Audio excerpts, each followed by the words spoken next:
Hello dear students, this is Mrunal ma'am from MD Result Classes. Welcome back to our YouTube channel. आज जो session हम लेने जा रहे हैं that is the next step of transportation problem. तो यहाँ पे हेडिंग जो है हमारा वो है MODI method, modified distribution method और UV method of transportation problem आज हम पढ़ने वाले हैं, which is really very important and इसमें थोड़ा पेशेंस रख के आपको सॉल्व करना पड़ता है. ठीक है, तो यहाँ पे क्वेश्चन हम पढ़ते हैं and then we will understand कि कब मोदी मेथड यूज़ की जाती है या क्या क्वेश्चन में गिवन है, तो हमें पता चलता है कि ये मेथड यहाँ पे यूज़ करनी है. First of all we will going to read the question. Solve the following transportation problem to obtain the optimum solution. Optimum solution यहाँ पे है. अभी तक हमने जो भी सम्स किए हैं वो सिर्फ इनिशियल सॉल्यूशंस के लिए ही किए हैं. इनिशियल सॉल्यूशन में आप नॉर्थ वेस्ट, लीस्ट कॉस्ट या वैम तीनों में से जो पूछी है ये वो सॉल्व करके you will get the initial solution. लेकिन आज का ये जो क्वेश्चन है जो एग्ज़ाम के लिए बहुत ही ज़्यादा इम्पॉर्टेंट है, यहाँ पे ऑप्टिमम सॉल्यूशन हमें पूछा है. ऑप्टिमम सॉल्यूशन जब पूछते हैं तो in that case we have to use MODI method, जिसका फुल फॉर्म भी आपको याद रखना है, मॉडिफाइड डिस्ट्रीब्यूशन मेथड, ये यूज़ करना है. ठीक है, तो अभी इसकी प्रोसीजर क्या है, कैसे सॉल्व करेंगे, तो मैं एक बता दूँ कि जब ऐसे ऑप्टिमम सॉल्यूशन के लिए क्वेश्चन पूछा जाता है तो आपको ट्रांसपोर्टेशन प्रॉब्लम का वैम प्लस मोदी ये पैटर्न यूज़ करना पड़ता है. प्रीवियस वीडियो जो है हमने वैम मेथड पे डाला हुआ है. जिनको वैम मेथड नहीं पता है please go through that video first. Directly आप अगर ये सम्स करोगे तो आपको ये बहुत डिफ़िकल्ट जाएगा. ओके, तो पहले आपको वैम मेथड सीखनी पड़ेगी, उसके बाद आपको मोदी मेथड यूज़ करनी पड़ेगी. तो वैम मेथड यूज़ करके हम इनिशियल सॉल्यूशन निकालेंगे एंड ऑप्टिमम सॉल्यूशन के लिए हम आगे जो मोदी मेथड है वो यूज़ करेंगे. ठीक है, तो स्टार्ट करते हैं आज का sum. Very important session. End तक आपको वीडियो देखना है और सिर्फ देखना नहीं है, you have to solve it. ठीक है, one by one video pause करके आपको सॉल्व करना है स्टेप्स देख के, तो ही आप एग्ज़ाम में कर पाओगे. आपने सुना ही होगा कि डिसीजन साइंस बहुत ही टफ़ है, इसको बहुत प्रैक्टिस, गाइडेंस, नॉलेज लगता है. ठीक है, तो सॉल्व करते हैं. फर्स्ट ऑफ ऑल हम क्या करते हैं ये मैं रब कर देती हूँ. सबसे पहले तो हम देखते हैं कि डिमांड एंड सप्लाई इक्वल है या नहीं, उसकी टोटल करके देखते हैं. तो हम यहाँ पे देखेंगे 200, 300, 500, इसकी टोटल कितनी आती है, 1000 आती है. सेम सप्लाई की टोटल हम करेंगे 400, 300 एंड 300, इसकी टोटल भी 1000 है. यस, तो यहाँ पे डिमांड एंड सप्लाई इक्वल है, यहाँ पे मैं 1000 लिख रही हूँ. ठीक है, तो हमें स्टार्ट कैसे करना है. Here total demand is equals to total supply.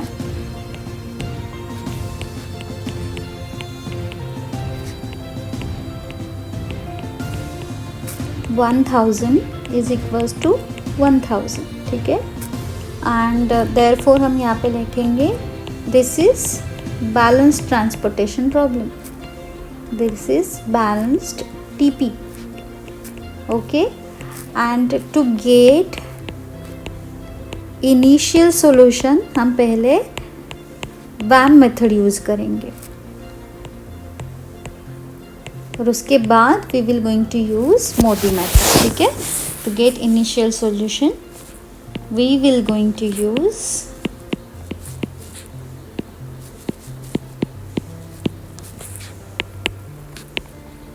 वैम.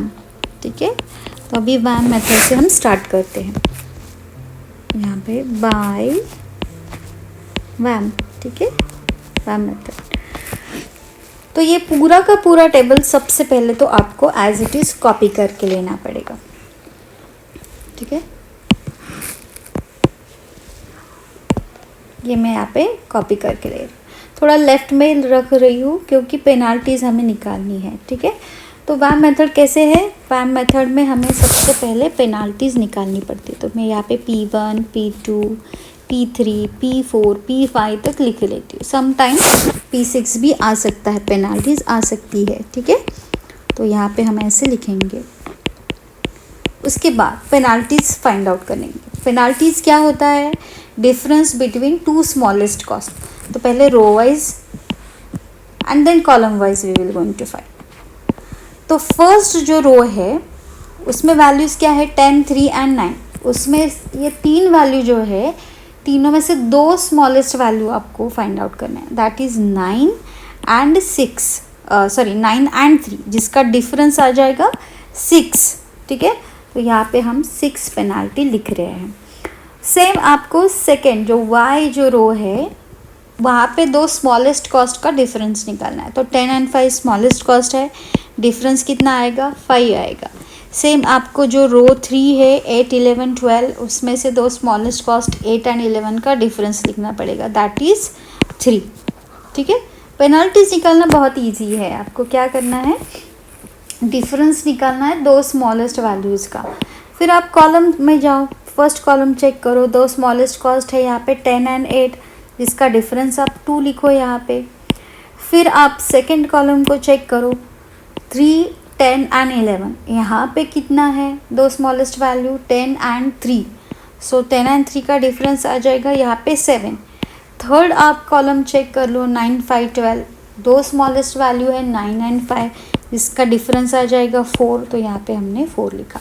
तो once you will draw P1 की वैल्यू, उसके बाद क्या प्रोसीजर है कि आपको सबसे हाईएस्ट पेनाल्टी फाइंड आउट करनी है। तो ये 3, 7 एंड 4, 6, 5, 3, इन सब में हाईएस्ट पेनाल्टी कौन सी है? हाईएस्ट पेनाल्टी कौन सी है? यस, 7 है, ठीक है। तो यहाँ पे ये 7 जो है, यहाँ पे फर्स्ट एलोकेशन होगा। एलोकेशन में के लिए देखना है कि हाईएस्ट पेनाल्टी तो हमने फाइंड आउट कर ली। उसके बाद उसकी सब वैल्यू चेक करनी है, 3, 10, 11, तीनों में से ये जो वैल्यूज़ है, 7 की जो वैल्यूज़ है पेनाल्टी जहाँ पे 7 आ रही है, वो पूरा कॉलम नंबर सेकेंड, उसमें सबसे स्मॉलेस्ट कॉस्ट को एलोकेशन जाएगा। मतलब हम सर्कल सबसे स्मॉलेस्ट कॉस्ट को बनाएंगे। तो सबसे स्मॉलेस्ट कॉस्ट वो है 3। वैल्यूज़ क्या क्या थी? 3, 10 एंड 11, लेकिन स्मॉलेस्ट कौन सी है? 3 है, तो 3 को एलोकेशन जाएगा। नाउ एलोकेशन के लिए हम क्या देखते हैं कि उसमें रो एंड कॉलम की वैल्यू चेक करते हैं, डिमांड एंड सप्लाई की। तो 3 के लिए सप्लाई हो सकता है 400 का एंड डिमांड है 300 की। तो दोनों में से जो हमेशा कम होता है वो सर्कल में यहाँ पे आ जाता है। तो सर्कल में हम यहाँ पे लिखेंगे 300। ये प्रीवियस एक सम मैंने डाला हुआ है, understand that sum first, then you will going to solve this one, ठीक है। यहाँ पे 100 बचे क्योंकि 400 माइनस 300, 100 रिमेनिंग जो है वो हम यहाँ पे लिखते हैं, और जो ज़ीरो हो गया वो स्टार्ट टू एंड हम कट कर देते हैं, ठीक है। एंड फिर से पेनाल्टीज़ निकालते हैं। तो पेनाल्टीज़ अभी फिर से निकालेंगे हम। देखिए अभी फर्स्ट जो रो है उसमें दो स्मॉलेस्ट कॉस्ट अभी कौन सी है? 10 एंड 9 है। 3 तो अभी गया क्योंकि उसके ऊपर लाइन ड्रॉ है। तो 10 एंड 9 का डिफरेंस हम लिखेंगे यहाँ पे 1। 12 एंड 5 का डिफरेंस आई गेस ये 7 है। 8 एंड 12 का डिफरेंस है 4। एंड P2 जो है वो फर्स्ट कॉलम में एज इट इज़ रहेगा, सेकेंड कॉलम में डैश करेंगे, थर्ड कॉलम में 4 ही आ जाएगा, उसमें कुछ भी चेंजेस नहीं। फिर से हमें हाईएस्ट पेनाल्टी फाइंड आउट करनी है। हाईएस्ट पेनाल्टी देखो आप 174 2-4, कौन सी हाईएस्ट है? 7 हाईएस्ट है, ठीक है। कहाँ पे 7? यहाँ पे। उसकी स्मॉलेस्ट कॉस्ट देखो अभी, स्मॉलेस्ट कॉस्ट 5 एंड 12, कौन सी बची है? सिर्फ जो रिमेनिंग वैल्यूज़ है लाइन छोड़ के वही वैल्यूज़ चेक करनी है। 12 एंड 5 दोनों में से स्मॉल कौन सी है? 5 है। तो 5 को आप एलोकेशन दे दो। एलोकेशन दे दो मतलब जो सर्कल में है यहाँ पे 300 एंड 500 कौन सा लिखेंगे? जो हमेशा कम होता है वो लिखेंगे, 300 यहाँ पे लिखेंगे। जो सर्कल में लिखा वो 0 हो जाएगा और रिमेनिंग बचे 200। 500 में से 200 गए और लाइन ड्रॉ करना है स्टार्ट टू एंड। कहाँ पे? जो वैल्यू 0 हो जाती है। तो यहाँ पे 300 0 हो गया तो उसको हमने y के ऊपर पूरी लाइन ड्रॉ कर दी। फिर से पेनाल्टी निकालो। पेनाल्टी P3 अभी यहाँ पे 1, यहाँ पे डैश, यहाँ पे 4, यहाँ पे 10 - 8 2, यहाँ पे डैश 9 - 12, वहाँ पे 3 आ जाएगा। हाईएस्ट पेनाल्टी कौन सी है? Yes, check the penalties 1-4 2-3। Highest penalty कौन सी? 4 है। 4 में सबसे स्मॉलेस्ट कॉस्ट कौन सी है? 12 और 8 में से 8 स्मॉलेस्ट कॉस्ट है, तो 8 को एलोकेशन जाएगा। ठीक है, तो ये प्रोसीजर यहाँ पे अच्छे से आपको याद करना है कि पेनाल्टी हाईएस्ट है लेकिन एलोकेशन जो कॉस्ट हम एलोकेट कर रहे हैं वो स्मॉलेस्ट है। फिर सर्कल में कौन सी वैल्यू डालनी है? यहाँ पे 200 और 300, कौन सी कम है वैल्यू? 200, तो यहाँ पे हम 200 डालेंगे, ये हो गया 0, यहाँ पे बचेंगे 100। ये स्टार्ट टू एंड कट हो गया क्योंकि वो हो गया 0। अब क्या करना है हमें? जो रिमेनिंग एलिमेंट है 9 और 12, ओनली 2 एलिमेंट्स आर रिमेन। ठीक है, लेकिन फिर से पेनाल्टी आप निकाल सकते हो, कोई कन्फ्यूजन नहीं है। ठीक है, यहाँ पे सिंगल वैल्यू बच जाती है 9, डिफरेंस निकालने के लिए कुछ नहीं, यहाँ पे 12 है, ये डैश डैश और यहाँ पे 9 और 12 का डिफरेंस 3 है। तो सबसे हाईएस्ट पेनाल्टी कौन सी है? यस, कौन सी हाईएस्ट पेनाल्टी? 12 है। तो 12 की हाईएस्ट पेनाल्टी में एलोकेट करने के लिए एक ही कॉस्ट है, दैट इज़ 12, बिकॉज 8 और 11 तो ऑलरेडी क्रॉस्ड है क्योंकि उनके ऊपर लाइन ड्रॉ की हुई है। तो हम पहले ये जो 12 है उसको एलोकेट कर देंगे। ठीक है, यहाँ पे यस 12 को एलोकेट करेंगे, तो 12 की वैल्यू यहाँ पे क्या लिखेंगे? 12 यहाँ पे 100 और 200। ठीक है, तो जो कम है वो हम सर्कल में लिखते हैं, वो 0 हो जाती है और यहाँ पे बचते हैं 100। जो 0 हो गया है वो स्टार्ट टू एंड कट। अभी जो लास्ट एलिमेंट हमारे पास है बचा हुआ, जो लास्ट वैल्यू है 9, उसको हम एलोकेट करेंगे। तो यहाँ पे 100 एंड ये 100 दोनों के लिए अभी आप चेक करेंगे ना, 100 ही बचे हैं, तो हमारा आंसर अभी करेक्ट है। ठीक है, तो यहाँ पे सर्कल में 100 लिख देते हैं, ये 100 क्रॉस, ये भी क्रॉस, ये दोनों 100 0 हो गए और यहाँ पे row wise and column wise दोनों तरफ यहाँ पे लाइंस ड्रॉ हो जाएंगे।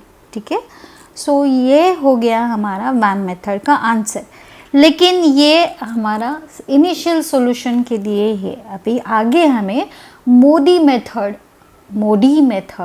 स्टडी करनी है। ठीक है, तो यहाँ तक जिनका है उनको आउट ऑफ 10 3 मार्क्स तो मिल जाएंगे। ठीक है, आगे हम पहले फिजिबिलिटी चेक करेंगे। डायरेक्टली अभी टोटल कॉस्ट नहीं निकालनी है। क्यों नहीं निकालनी है? क्योंकि यहाँ पे ऑप्टिमम सॉल्यूशन पूछा है, तो सिर्फ हम फिजिबिलिटी चेक करेंगे for IBFS, initial basic feasible solution. हम फॉर्मूला लिखेंगे m + n - 1 is equals to number of allocations. ठीक है,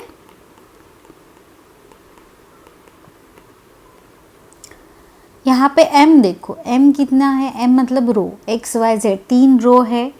कॉलम्स कितने हैं? 1 2 3 4, 3 कॉलम्स है, -1 इज इक्वल्स टू, यहाँ पे 3 + 3 - 1 5 आ जाता है। एंड नंबर ऑफ एलोकेशंस मतलब जहाँ पे सर्कल किया हुआ है हमने, यहाँ पे देखो 1 2 3 4 एंड 5, तो ये 5 एलोकेशंस है। एलोकेटेड सेल्स कौन सी है, कितनी है?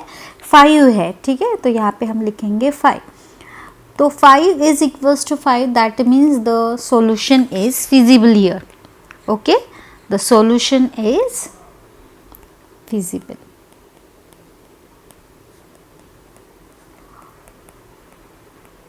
ठीक है, अब हम यूज करेंगे MODI method. Yes, to get optimum solution, to get an optimum solution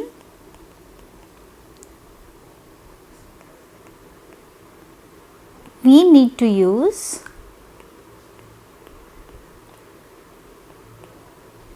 Modi method. Okay, MODI method, तो ये क्या है, कैसे सॉल्व करनी है, वो हम स्टेप बाय स्टेप देखेंगे। ठीक है, तो मोदी मेथड यूज़ करने के लिए सबसे पहले तो ये जो हमने वैल्यूज़ यहाँ पे लिखी हुई है, या ये जो टेबल हमें मिला है वैम से सॉल्व करते, वो रीराइट करना है। रीराइट करना है मतलब सप्लाई एंड डिमांड को छोड़ के सब वैल्यूज़ हमें रीराइट करनी है, ठीक है। तो अभी हम क्या करेंगे, यहाँ पे लिख लेते, चार्ट बनाते हैं 1 2 3 x y and z, values copy कर लेते ऊपर की, ओके। 10 12 8 10 12 8, उसके बाद 3 10 11 3 10 11 एंड 9 5 12, ठीक है। 9 5 एंड 12। सप्लाई डिमांड की वैल्यू, पेनाल्टीज ये नहीं लिखना है, एंड एलोकेटेड सेल्स लिखना है जहाँ पे एलोकेशंस है। 8 को देखो, अभी 8 को कि कौन सा एलोकेशन है यहाँ पे, 200 का, तो मैं यहाँ पे लिख लेती हूँ ये 200। फिर ऊपर देखते हैं हम 3 के लिए, यस 3 के लिए भी एलोकेशंस है। 3 के लिए है 300, देन 9 के लिए है, यस 9 5 एंड 12 तीनों को है 100 300 एंड 100 100 300 एंड 100, ये लिख लेना है मोदी मेथड यूज़ करने के लिए, ठीक है। और यहाँ पे अच्छे से एक चार्ट बनाना है, इसको सिर्फ ऐसे वैल्यूज़ कॉपी करके नहीं लिखना है। मैंने क्वेश्चन पेपर आंसर शीट्स देखे स्टूडेंट लोगों के, ड्रॉ भी नहीं करते हैं table, and why you guys are expecting कि आपको अच्छे मार्क्स मिलेंगे या आप पास हो जाए। नहीं, आपका पेपर अगर इम्प्रेसिव नहीं है तो आपको कोई भी पास नहीं करने वाला है। यहाँ पे आपको अप टू डेट लिखना पड़ेगा। डोंट फॉरगेट कि you are management student, right. तो management student should be up to date, right. कुछ भी लिख के आएंगे एग्जाम में और 20 मार्क्स ऐसे ही मिल जाएंगे, 20 मार्क्स का ही पासिंग है, बिल्कुल डिसीजन साइंस के लिए ये रूल अप्लाई ही नहीं है, ओके। तो यहाँ पे अच्छे से आपको स्टडी करना पड़ेगा। Now we will going to solve UV method, that is MODI method, ठीक है। तो यहाँ पे देखो मैं कैसे लिखती हूँ, ये रोज में यहाँ पे U1 U2 एंड U3 निकालना है, ओके। इसको हम लिखेंगे रो नंबर, ये रो नंबर्स है, ठीक है। यहाँ पे भी एक एक्स्ट्रा कॉलम आपको ड्रॉ कर लेना है, ठीक है। एंड यहाँ पे देखो मैं क्या लिख रही हूँ, यहाँ कॉलम नंबर्स यहाँ पे V1 V2 V3, ओके। ऐसे आपको सबसे पहले लिखना है।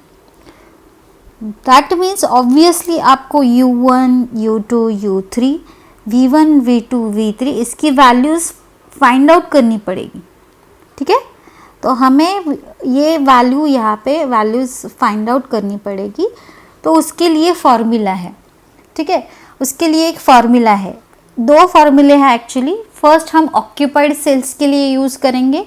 ऑक्यूपाइड सेल्स मतलब कौन सी सेल्स, यहाँ पे देखिए, ये मैं ग्रीन कलर में जो शेड कर रही हूँ वो है ऑक्यूपाइड सेल्स।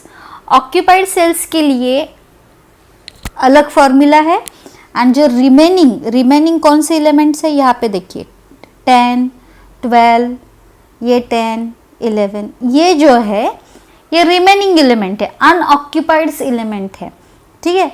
तो उनके लिए अलग फार्मूला है, ओके। तो अभी हम क्या करेंगे, सबसे पहले ऑक्यूपाइड सेल्स के लिए फार्मूला लिखेंगे। यस, मैं यहाँ पे लिखती हूँ, for occupied sales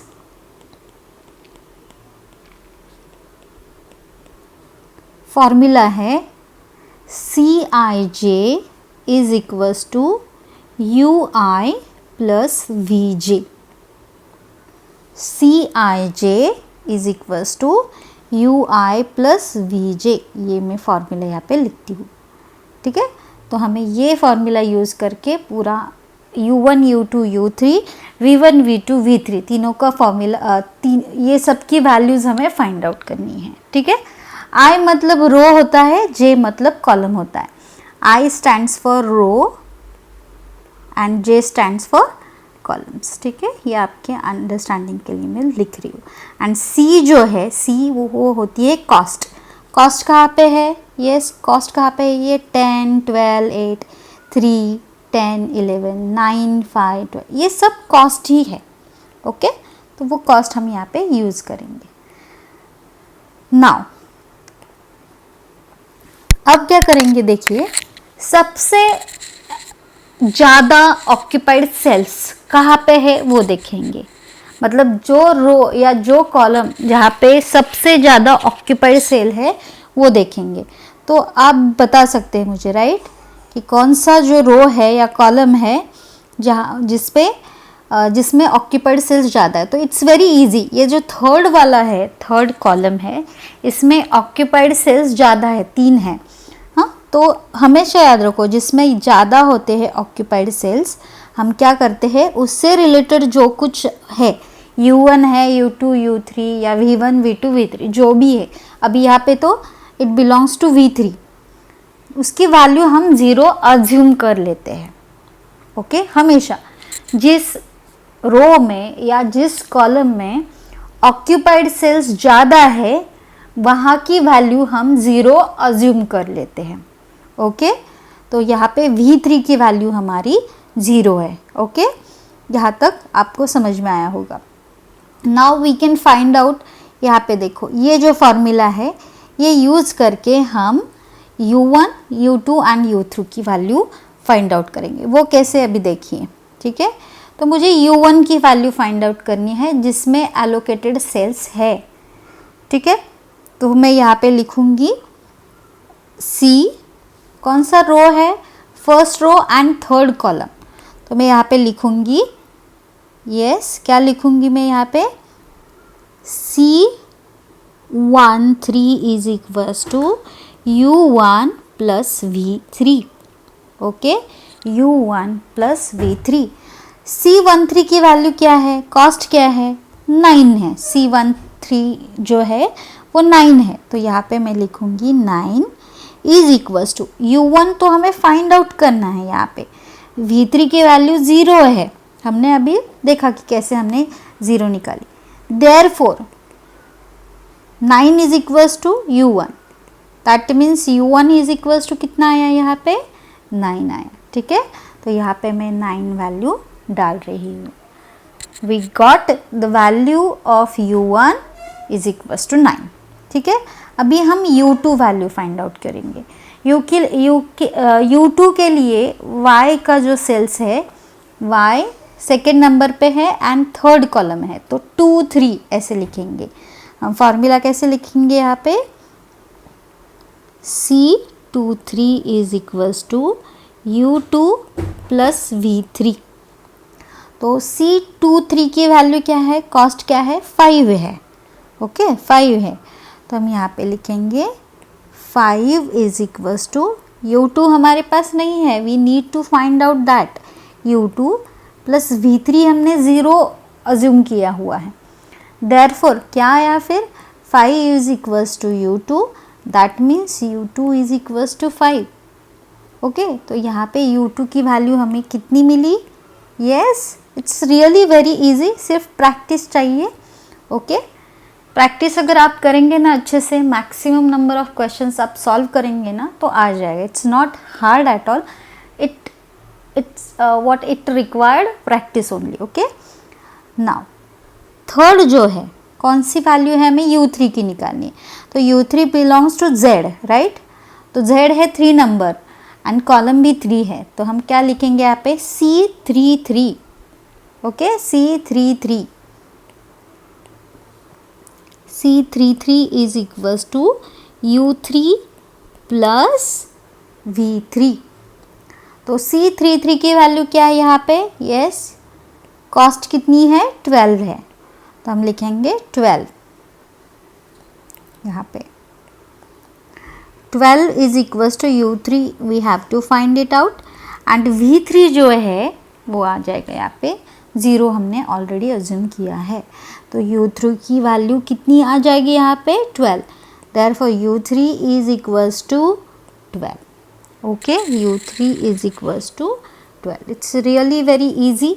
U1, U2 and U3 की वैल्यू हमें मिल गई यहाँ पे, U1, U2 एंड U3। ठीक है, हमने कैसे कैलकुलेट किया, फॉर्मूला में वैल्यूज़ डाली और वहाँ पे क्यों डाली, क्योंकि एक वैल्यू हमें पता है, दूसरी वी कैन कैलकुलेट। दोनों भी वैल्यू अगर नहीं पता होती तो हम एक वैल्यू नहीं कैलकुलेट कर सकते थे। आपको अगर u1 या u2 जो भी फाइंड आउट करना है, आपको at least one value u1 u की वैल्यू पता होनी चाहिए, v की वैल्यू पता, दोनों में से एक वैल्यू तो आपको पता होनी ही चाहिए। यहाँ पे हमने अज्यूम की थी एक वैल्यू 0, ठीक है। तो अभी क्या क्या बचे हैं तो वो देखते हैं। यस, यहाँ पे अभी फाइंड आउट करना है हमें v1 एंड v2 की वैल्यू। तो अभी देखो यहाँ पे ऑक्यूपाइड सेल्स के लिए वो फॉर्मूला है। ऑक्यूपाइड सेल्स जो है यहाँ पे उसकी एक वैल्यू u3 की वैल्यू है, we can find out the v1 की value which belongs to third and first. So हम क्या लिखेंगे, C31, C31, ठीक है। यहाँ पे देखिए कैसे लिखना है।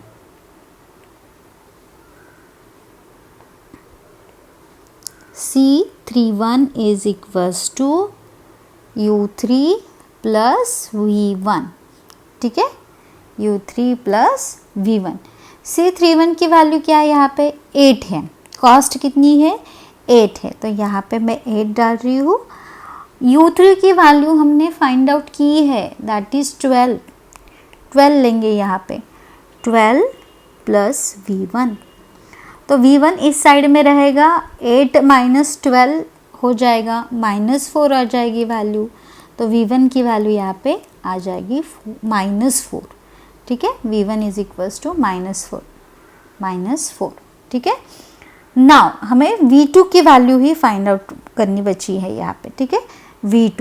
V2 के लिए ऑक्यूपाइड सेल कहाँ पे है, यहाँ पे है, which belongs to first row and second column. U1 की वैल्यू हमारे पास है, तो हम यहाँ पे क्या लिखेंगे, C12, ठीक है। तो यहाँ पे नीचे हम लिखेंगे C12 is equals to U1 plus V2। C12 की वैल्यू क्या कितनी है, यहाँ पे 3 है एंड U1 की 9 है, ठीक है। सो यहाँ पे वैल्यूज़ हम डालेंगे।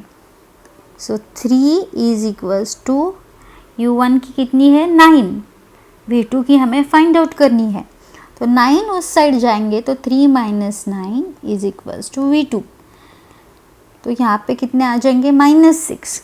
सो V2 is equals to, yes, V2 की वैल्यू कितनी मिली हमें -6, ठीक है, -6। तो यहाँ पे हमारा हाफ टेबल बन गया। हमने ऑक्यूपाइड सेल्स के लिए कैलकुलेशन कर दिया। हमारे पास अभी U1, U2, U3, V1, V2, V3 सभी की वैल्यू यहाँ पे है, ठीक है। आपको समझ में आया होगा होपफुली, नहीं आए तो फिर से वीडियो रिपीट करके बार बार आज सुनेंगे, खुद बैठ के प्रैक्टिस करेंगे तो ही आ जाएगा। यूट्यूब वीडियो देखने से आपको एक्चुअल में सॉल्व करना नहीं आएगा, you need to do practice, ठीक है। तो अभी नेक्स्ट क्या प्रोसीजर है, हमने सिर्फ ऑक्यूपाइड सेल्स के लिए कैलकुलेशंस किया है, अभी हमें अनऑक्यूपाइड सेल्स देखना है। अनऑक्यूपाइड सेल्स मतलब जहाँ पे सर्कल्स नहीं है, जैसे कि 10, 12, 10, 11, इनके लिए हमें कैलकुलेशंस करना है। तो वो कैलकुलेशंस कैसे करेंगे, उसका फॉर्मूला क्या है वो देखते हैं, ठीक है। वेट अ मोमेंट, यहाँ पे हम नीचे लिखेंगे फॉर अनऑक्यूपाइड सेल, जिनको सर्कल नहीं है उसे हम कहेंगे फॉर अनऑक्यूपाइड सेल्स। फॉर्मूला क्या है, delta IJ is equals to CIJ minus UI minus VJ, ठीक है। आप इसे ऐसे भी लिख सकते हो, delta IJ is equals to CIJ minus bracket में UI प्लस VJ, ठीक है। लेकिन मैं फर्स्ट यही फॉर्मूला यूज़ यहाँ पे करने वाली हूँ, ओके। सो यस, हम ये फॉर्मूला यूज़ करेंगे और इसे सॉल्व करेंगे। तो यहाँ पे फर्स्ट हम क्या करेंगे, वन सेल जो है 1 बाय 1 सॉल्व करेंगे। तो पहली जो सेल है यहाँ पे unoccupied 10 which belongs to first row and first column. तो यहाँ पे 1 रो भी 1 है, कॉलम भी 1 है, ठीक है। तो कैसे लिखेंगे, डेल्टा 1 इज इक्वल्स टू, यहाँ पे हमारा फॉर्मूला बनेगा delta 1 is equals to C11 minus U1 minus V1, क्योंकि सभी वैल्यू 1 है, okay. C11 minus U1 minus V1, ठीक है। आपके सामने अगर चार्ट है तो C11 की वैल्यू क्या है, कॉस्ट क्या है उस प्लेस की, यस कॉस्ट है 10, 9 एंड -4। तो हम क्या करेंगे, 10 यहाँ पे लिखेंगे, यहाँ पे मैं वैल्यूज़ डाल रही हूँ, ठीक है।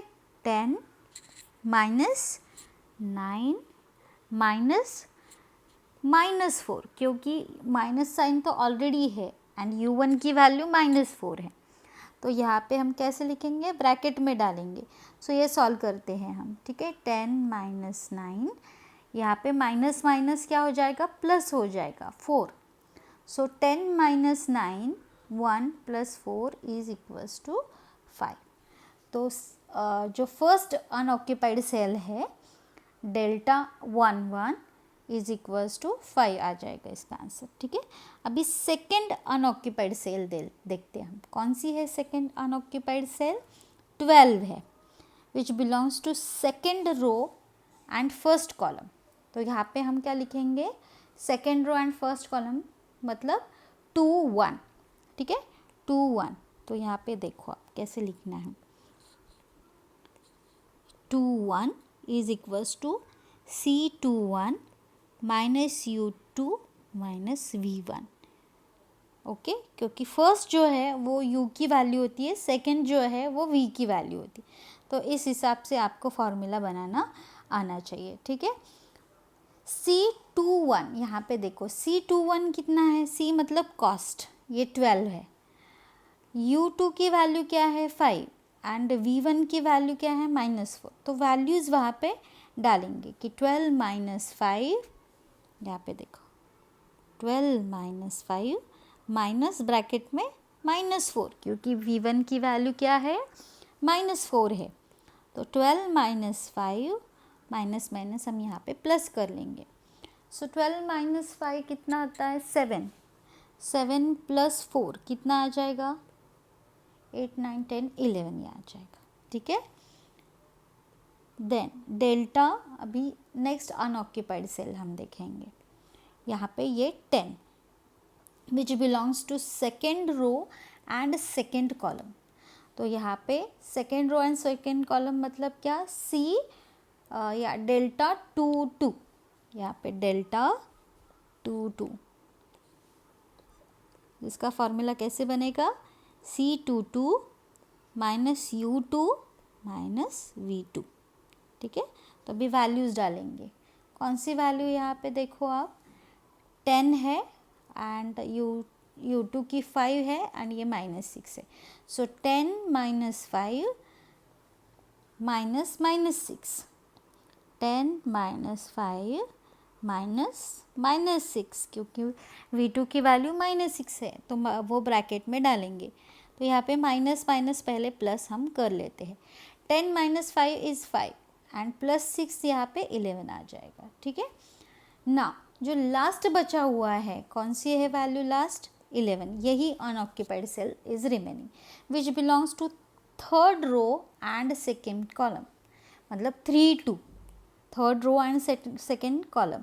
तो यहाँ पे हम लिखेंगे फॉर्मूला पहले 3 2, delta 3 2 is equals to C32 minus U3 minus V2। तो वैल्यूज अभी डालते हैं, ठीक है। C32 की वैल्यू क्या है, यस कॉस्ट क्या है 11 है, ये 11 - 12 -6, ठीक है। यहाँ पे देखते हैं 11 - 12 -6, तो यहाँ पे 11 - 12 माइनस माइनस प्लस हो जाएगा, ठीक है।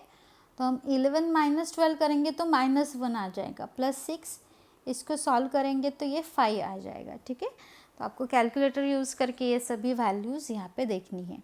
तो ये हो गया पूरा अनऑक्यूपाइड सेल के लिए कैलकुलेशन। जो रिमेनिंग सेल्स थी जिसके ऊपर सर्कल नहीं था उनके लिए हमने ये कैलकुलेशन किया। अभी देखना है कि सभी अनऑक्यूपाइड सेल्स की वैल्यू पॉजिटिव है या नहीं। तो यस, यहाँ पे सभी अनऑक्यूपाइड सेल्स की वैल्यू पॉजिटिव है। इसका मतलब क्या होता है कि आपका ऑप्टिमम सॉल्यूशन आ गया। तो यहाँ पे लिखना है here, wait a moment, here delta I J की वैल्यू जो है इज़ ग्रेटर दैन और इक्वल्स टू 0, 0 से ग्रेटर दैन ही है। So therefore the solution is optimal. यहाँ पे लिखेंगे द इनिशियल सॉल्यूशन इज